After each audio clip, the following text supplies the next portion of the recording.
Hi, I'm Linda Moss, and I'm an artist based here in Shreveport. I grew up in Natchitoches and have been back here in Shreveport since 2008.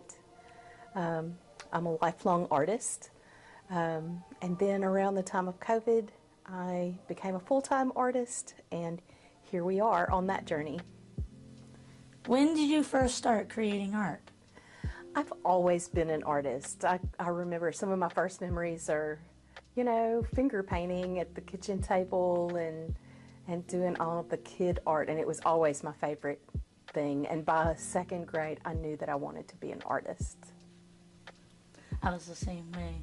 I started really young. I think it was like first grade when I was drawing a lot. Mm-hmm. So I knew I wanted to be an artist then too. It's like you just know. Yeah, pretty much. So why did you choose art as a profession? In some ways, I feel like maybe it chose me. I think everybody, I've dabbled in other things, and I just wasn't made to be in a cubicle. I mean, you know, you can and you do things, you know, to do what you need to do, but nothing quite gives you the satisfaction in life, right, as creating art. I don't feel like I'm as good at that kind of stuff as I am at, you know, this is what I feel like is my gift and my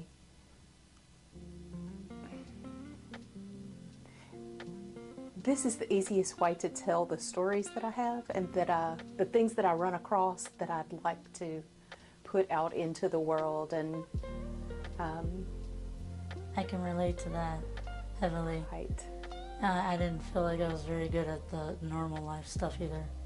Right. And you know, even now, you know, doing, you know, profession that I'm doing, I have to have art somewhere in it. Right. That's why we integrate it in our lives in every aspect. Right.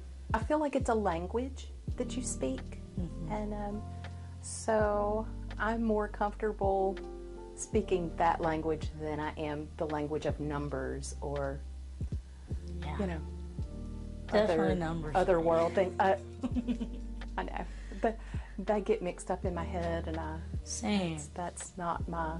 It's just not my language, and I'm very thankful for the people that I have in my life that do speak that language, that can guide me.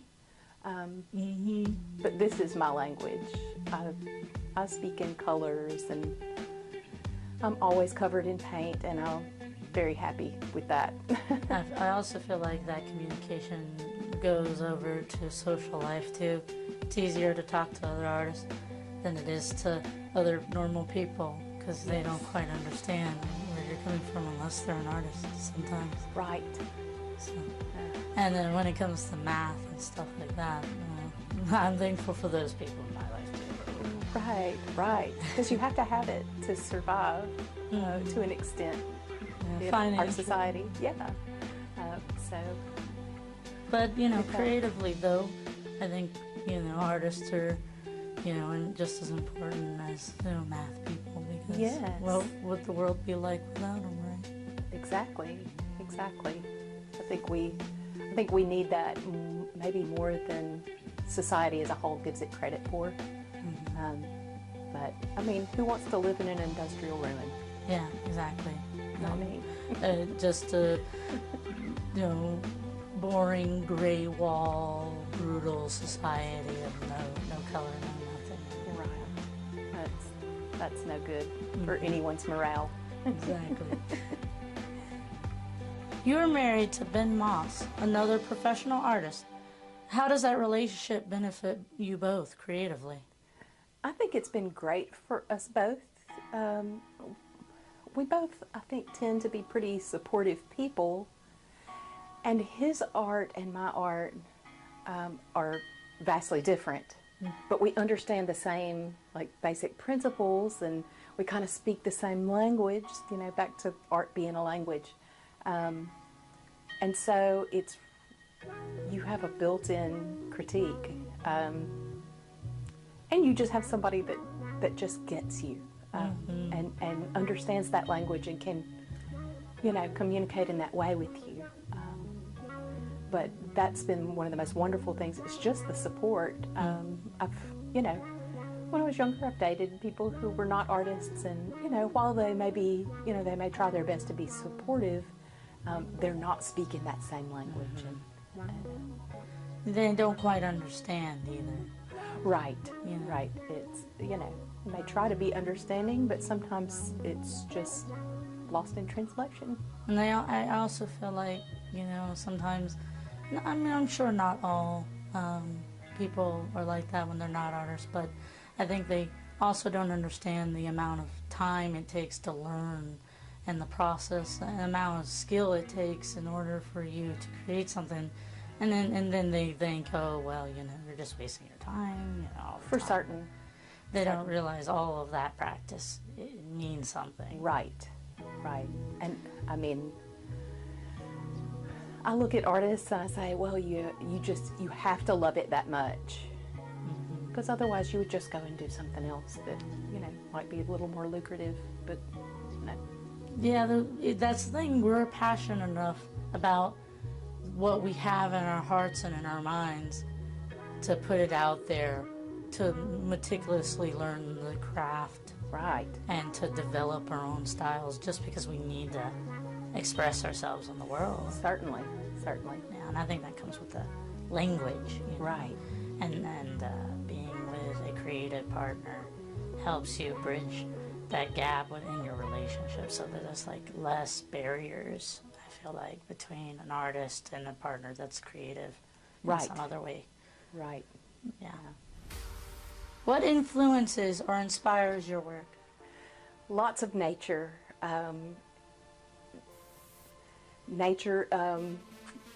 Plants have been, lately it's been a lot of plants. I was a gardener at one point in time in my life as well, and so that comes back into play. I'm a little bit of a word nerd, so I like all the Latin names and all that stuff. Light, the way the light catches something will sometimes make me stop the car and get out the camera. I've got to capture this. Anything natural world, that to me is messages from things that are greater than us. Very well could be. It's and plants and gardening is an art of its own. Really, when absolutely you're gardening. Plants are art themselves, just part of nature's art. right. So I can see why that's very influential. And the light, I like. Oh, I'm not great at it yet. I'm kind of okay, but I've seen your light work.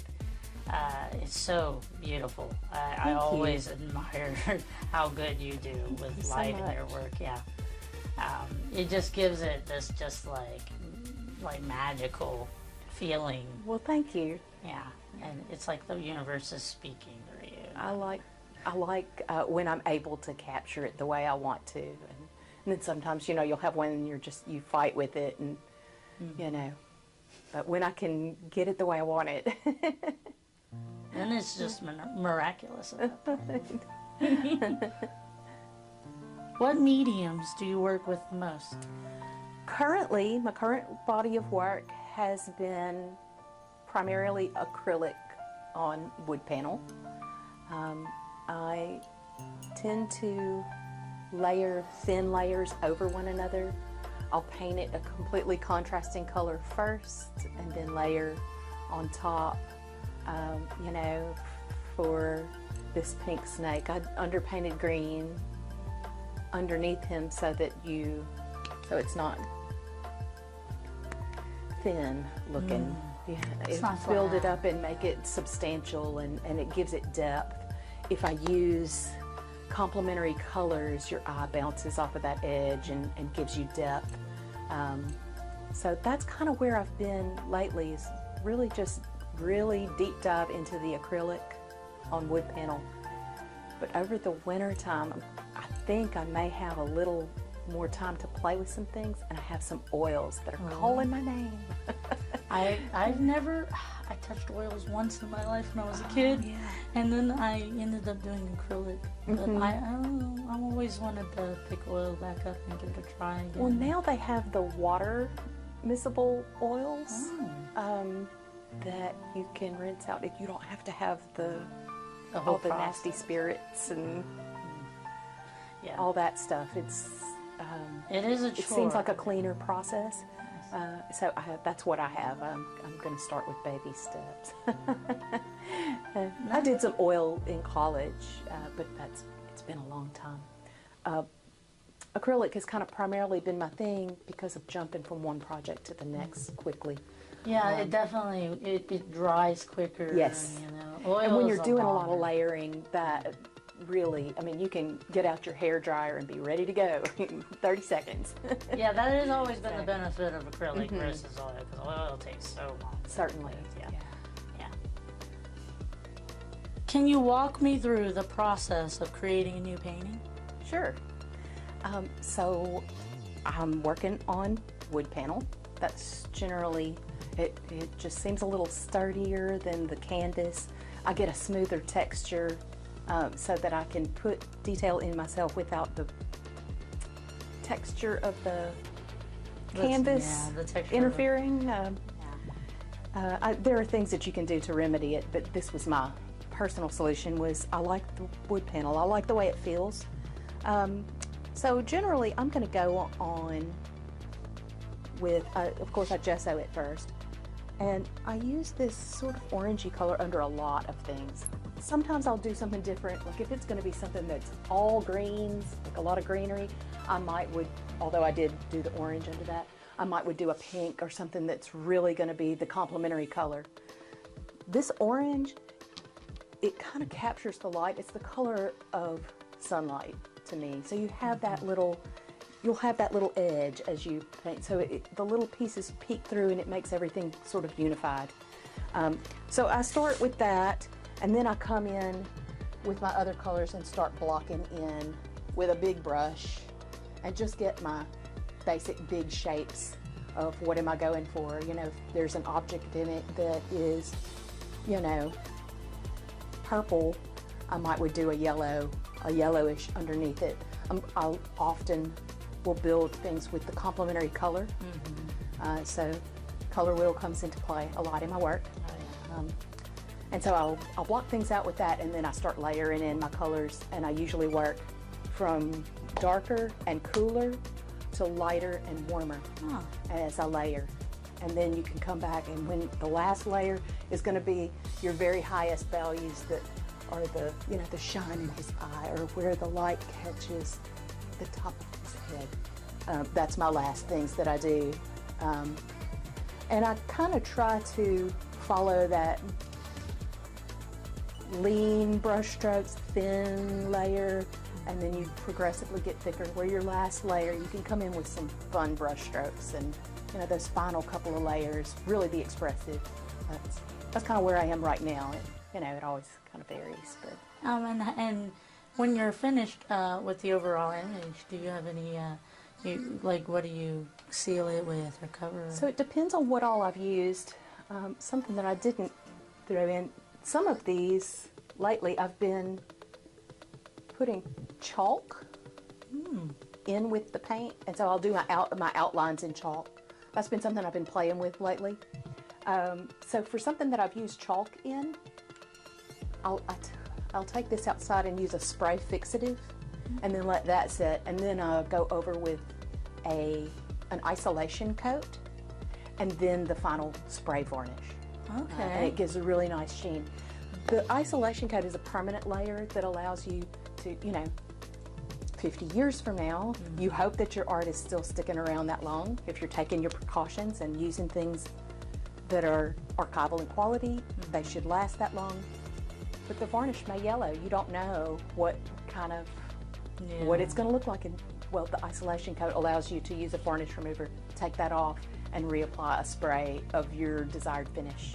Especially if your painting survives into a longer age. Right. Because we've seen those old paintings, they're all yellow. And it's very yellow, And in the restoration process, they have to take out the entire varnish, and when they're cleaning it up, the process, you see the just beautiful painting that it was once and There's before. something so satisfying about those. It's like, wow, look what this was when it first was done. Well, that's exactly why they need that layer to protect Yeah. the image itself, so that, you know, the varnish doesn't ruin it in the long run. Right, right. You want a layer between.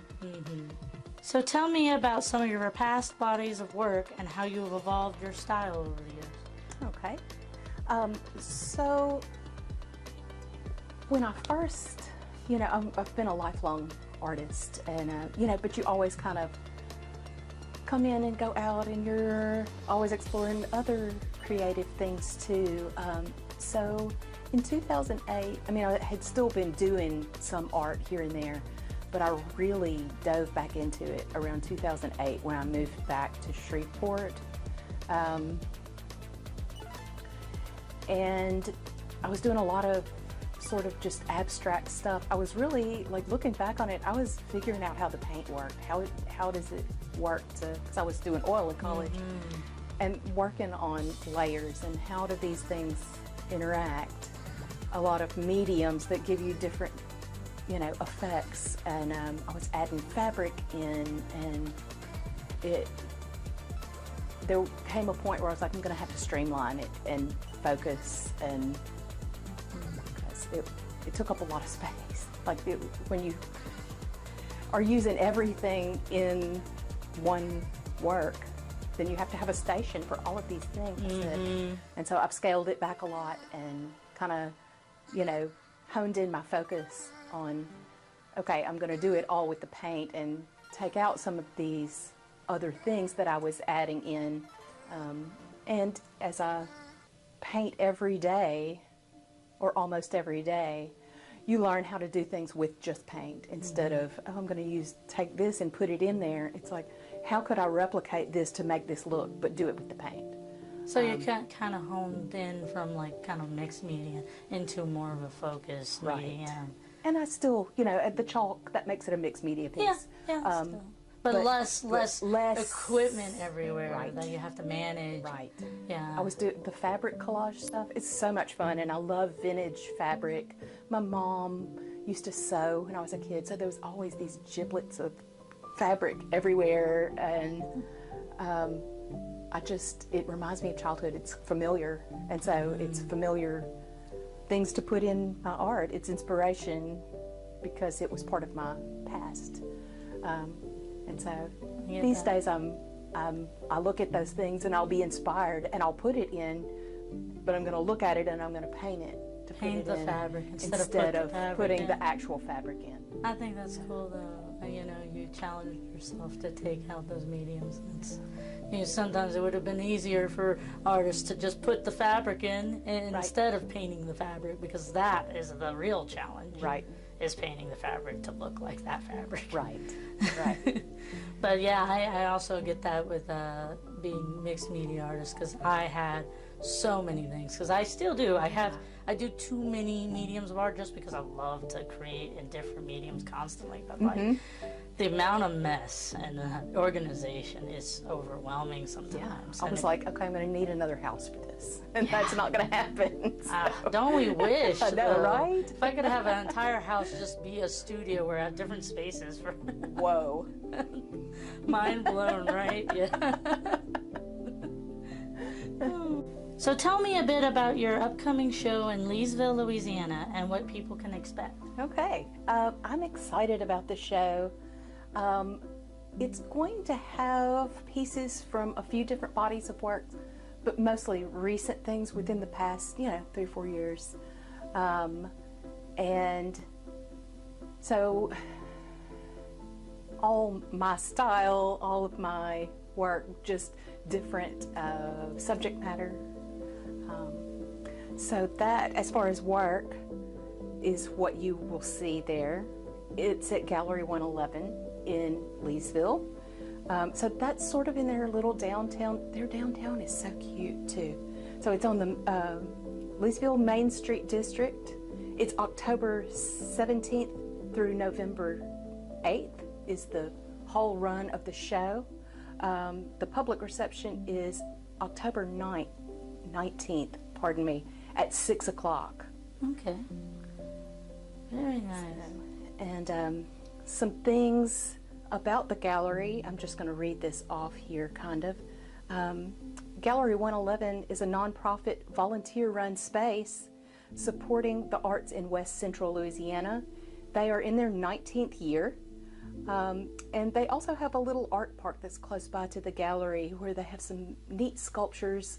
My husband, Ben Moss, was a part of some of that in collaboration with some other artists. Yeah, I actually heard that some local artists had some part in that. That's awesome. It's neat. I haven't gotten a chance to walk through, but I'm hoping to have a chance when I drop off work to take a stroll through the park and really be able to take it in.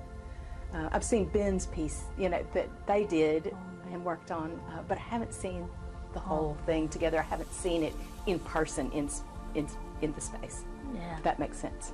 You got to capture it in its environment that it's set in. Right, because that changes everything. It becomes a part of where it is. It really does, yeah. So it also says that they've also exhibited several artists from Shreveport. I've had a couple of pieces in some of their juried shows in the past. And then Ben, as I said, he did some things with their park there and has done some other things with them. Uriah Oxford is another one here locally, yes, that has exhibited there. And I know there's probably some others that I'm not remembering names. I think it's really cool cool been down there. that we're seeing Shreveport artists like blooming out from just North Louisiana. Yes. And especially going more south. I think we need more artists to represent us down there because, we need more we need more recognition. Right. We're kind of off on our lonesome. Yeah. They're just like, oh, that's just South Arkansas. That's like they like the joke about, or that we're just part of East Texas. Right. But it's like, hey guys, we're Louisiana too. Right. We kind of need to push our influence outside of our boundaries. Right. And that goes for all of ArkLaTex. I think we have a lot of talents even in like some of the other towns. Absolutely. Shreveport, to me, it seems disproportionate how many really amazingly talented folks we have here, and some that you would never even know. I'll meet someone, and I've known them for years, and then it's like, you did this? I didn't even know that you did this. Well, there's so many creatives, and you just don't realize which one's going to be a creative, and then you find out and you see their work, you learn so much about them just seeing their work, and it's like, oh my God. It's wild. Look at the amount of culture and awesome creativity that are in these places and in this region, and we just need to keep showing it off. Right. I agree.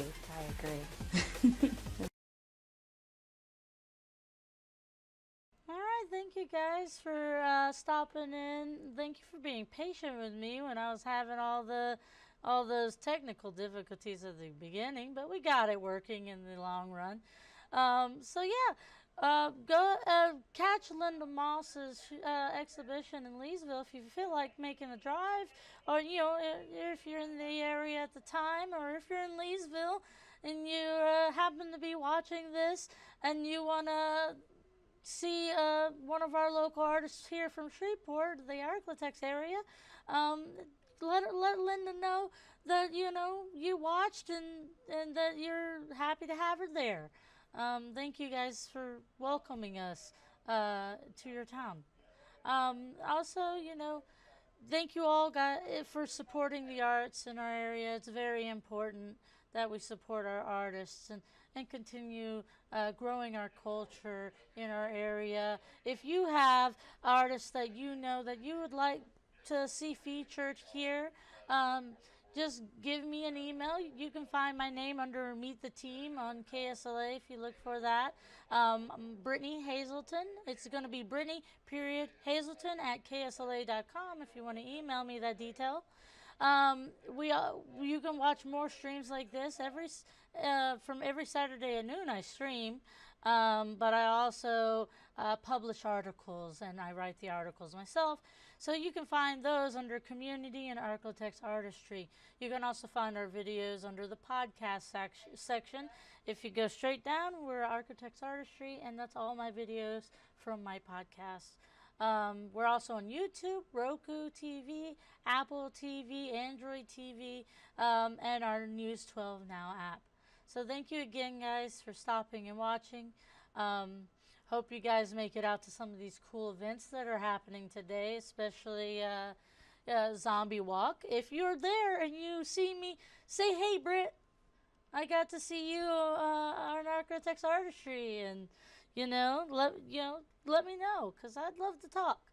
I love talking about the art stuff. If you ever have any questions or anything of that nature, go ahead and email them to me. If you want to know a bit more about some stuff, I'll get you connected to the places in the area, especially if you're an artist looking to become a professional artist or wanting to get involved in the art community in some way. All you have to do is contact me, and I'll do my best to get in touch with you about whatever you need to know. All right, you guys, take care. If you want to see some of my posts and stuff on Facebook, you can follow me on Facebook, Brittney Hazelton, or you can look up Syzica. That is Sysica. It's my artist name. If you look that up on Facebook, you can find my professional profile and my art profile. You can follow and add me. I'm always taking, more friends, more people to follow. I like to network with people. So go ahead and hit me up on Facebook. I'm also on Instagram. It's Syzica Art. I believe it's Syzica_art. So check me out on Instagram as well. Thank you, guys, and you take care. See you next Saturday at noon.